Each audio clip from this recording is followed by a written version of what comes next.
We had very bad fires in 1977. Well, something had to be done to revegetate the district, and I sort of took it on a little bit as a project to try and help get things going. Well, we made something called the Western Plains Tree Group, and we used to have telephone meetings just to try and get interest in it. And of course, after the fire, we were given a lot of trees, which took out the people to plant on their properties. Didn't have a lot of time because there's so much extra to do, but we just did our best to get things going again. I don't know how often we had meetings, but I suppose we had about 12 people that would turn up to meetings regularly, which was quite good. One of the foresters came to me one day and said, "There's a job going in Hamilton with the Potter Farmland plan. You ought to apply."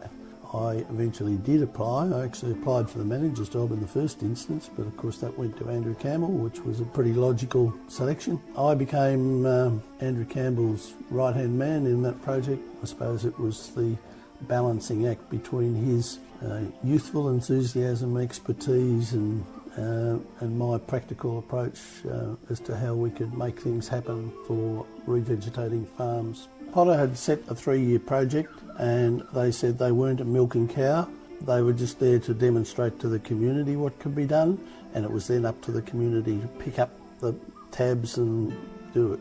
I think there was a general realisation that something had to happen because the 50s, 60s and 70s were not a particularly attractive time. So when Potter came with this new approach of looking at farming the land according to its capability, then the role of trees automatically fitted into that. The role that Potter took in those days was basically through Andrew, who was, a very, very good communicator.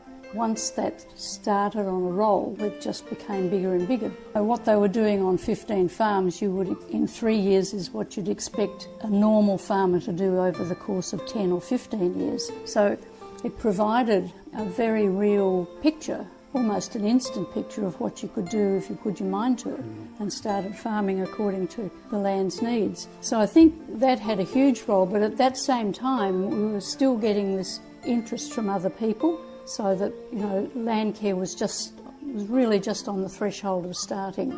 Over time, we were noticing a couple of spots on the farm that were really bald patches, and he would call that a little sour piece of dirt. I didn't quite know what he meant, but whatever that meant, it conveyed to me that nothing would grow on it. And over time, he would often, if he had a little bit of leftover hay, he'd sweep it out onto that little bald patch, hoping it would strike, and it didn't. Then you'd notice that the sheep were going onto that bit and rolling and licking, and of course it was salt. And ultimately, other people had these little bald spots as well. We went and talked to the Soil Conservation Authority to talk about things. What if we got some people together in a group? Would that interest them? And it did. We called it the Warrenbane Boho Land Protection Group.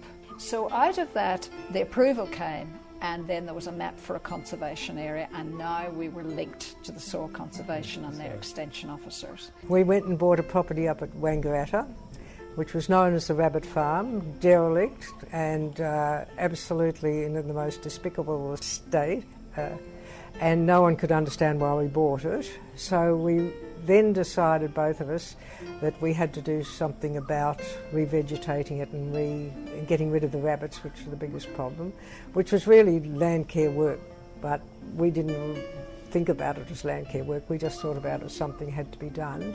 I worked with a number of groups of people that were beginning to see that really something had to be done about the land, and salinity was a huge problem at that stage, and that really got people started. Farmers and people that always stayed on their own farm and perhaps hardly knew their neighbours suddenly got together, and not only did they go out and work together and plan together, because landcare can't really be organised in one small area. It's got to be on a catchment basis to make it work.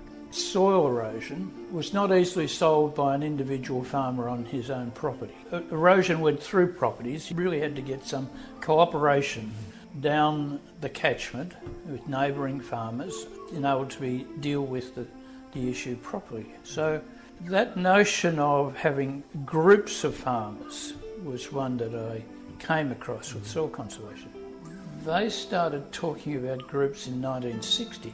They brought in other departments, like the Department of Agriculture in particular, to do with improving the pastures on hillsides and improving stock management, weed control and rabbit control.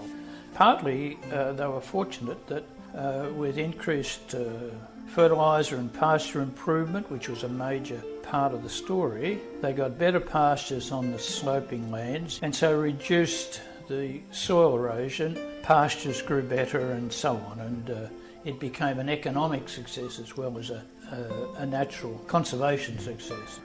In the 70s, Dick Hamer had formed the Garden State Committee, and it was very, very good. Farm trees, the paddock trees scattered across the landscape were dying, and what could we do about it? So in 82, John Cain got in and started to reorganise the public service. We administered the Farm Forestry Loan Scheme, and we administered the Tree Growing Assistance Scheme. We were able to sort of bring in some support some new ideas. Forest Commission had always had lots of nurseries and expected that it would grow trees for farmers to plant.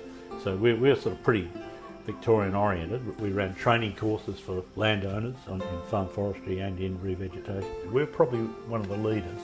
I was lucky enough to see in the paper an outfit in Springvale called Natural Resources Conservation League, and they were advertising for a field officer.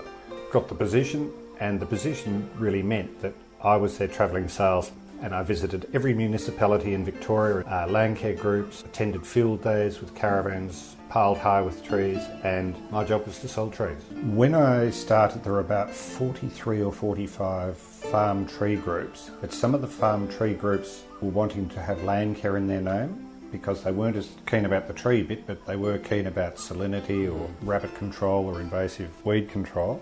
I think when I started there were 43, and when I left there were about 245. A group starts, and often it was females who were the driving forces behind the groups, and they could make it a family activity too, because a lot of the earlier field days, it was always family activity. Farmers are adapting a lot more now than they did when I first was involved with farm advisory work. A lot of them were very entrenched and very set in their ways, but we've seen big changes now. You know, what is the next phase of land care? Is there something we could do better, more comprehensively, on a more coordinated basis still? And if so, what is it? I want to see land care have a focus that gets it to the next level of involvement in the community, and means that we have to address, well, how's this going to happen? And you asked about what are our proudest moments, and we both agreed on the one, seeing the change in the landscape.